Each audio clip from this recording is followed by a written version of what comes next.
lovely. I can see the showgrounds. Yeah, so there's the showgrounds. That's the Adelaide Showgrounds. So some of our customers would like us to collect every tree asset that they maintain because they're spending money to maintain those trees. And so we might be looking for health and structure attributes, risk attributes, tree protection zone attributes if we're looking at development activities.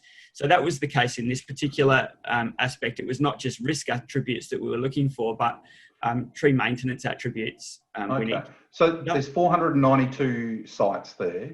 There is. Did you collect all of those from scratch, or did you import those through the uploader tool? All of those trees were collected from scratch in about it was over a day that we spent on site there collecting that data.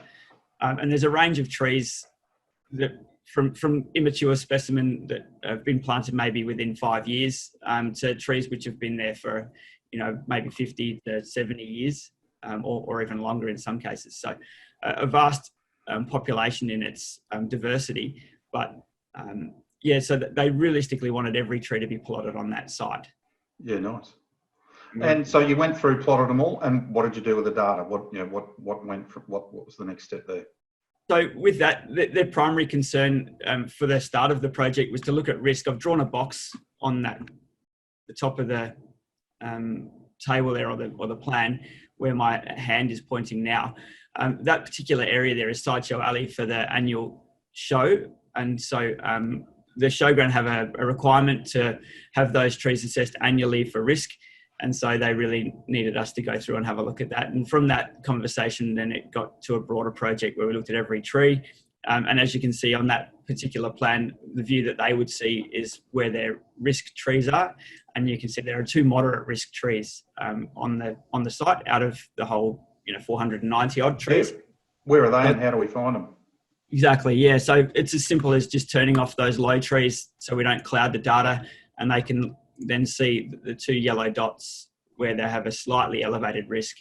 The risk associated there, whilst it says moderate, is probably acceptable in my opinion, but if they were high or severe risk, then certainly the management recommendation would have been elevated to them, and that would show up. And Shane, from a risk assessment point of view, did you use I reckon it's high risk, or did you use a particular method like track or QTRA, or what did you use? So we have it set out to TRAQ, track methodology.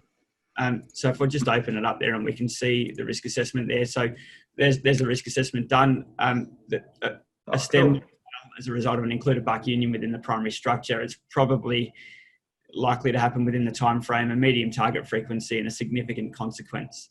So those things. Can you hit the view photos for us? It looks like there's photos with it. There is a photo with it. That was the contract was one, but there's the included bark union is just that primary union down. Yeah, cool. I think it goes into 3 stems, not 2. It's a little bit. Yeah, nice. No, that's pretty cool. You can actually, if you want to download that picture, you can download it. Obviously, the client can do that and look at a bigger version of it.